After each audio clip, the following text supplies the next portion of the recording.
Il-Prim Ministru Joseph Muscat it-tnejn filgħodu inawgura l-uffiċini ta' Agribank fil-kumpless Sky Parks Ħalluqa. Fil-messaġġ tiegħu il-Prim Ministru qal li l-operat ta' dan il-bank ġdid huwa fl-istess linja ta' ħsieb ta' kif dan il-Gvern jixtieq imexxi l quddiem il-qasam tas servizzi finanzjarji. Qal li l-Gvern ser ikun kawt ħafna fil-mod kif jopera fuq dan il-qasam. Jekk hemm pajjiżi li biex isolvu l-problemi ser jieħdu deċiżjonijiet maġla, aħna m'għandniex nagħmlu dan, qal il-Prim Ministru.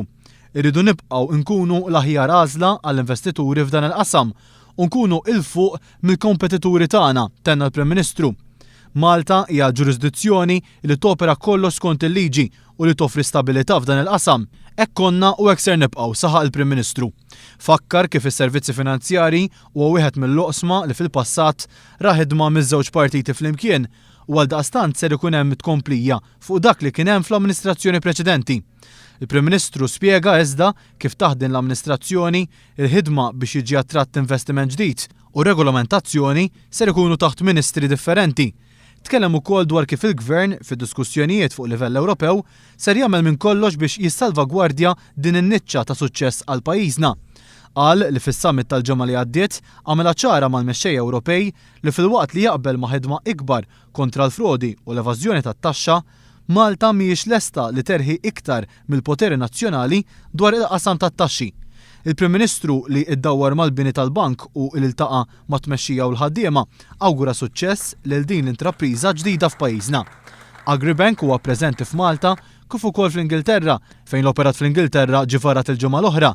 Il-bank twaqqaf minn bankiera ta' esperjenza li iżda fl-istess waqt ġejjin minn familji qrib l-agrikoltura. Tkellimna ma' Dr. Joe Borch li huwa iċ-Chairman ta' Agribank li spjega wkoll kif il-qudiem il-bank jista' jikkunsidra li jibda jsellef lil bdiewa Maltin. L-Agribank l-oqsma l-qasam prinċipali ħajkun fis-settur tal-agrikoltura u fil-fatt għalissa l-agrikoltura fl-Ingilterra. Fis-sens li jingħata self lil bdiewa Ingliżi biex ma jkun jistgħu jixtru l-inġenji tagħhom fuq perjodu u fl-istess waqt ukoll nattiraw nattiraw investiment min-naħa tal-Ingliżi.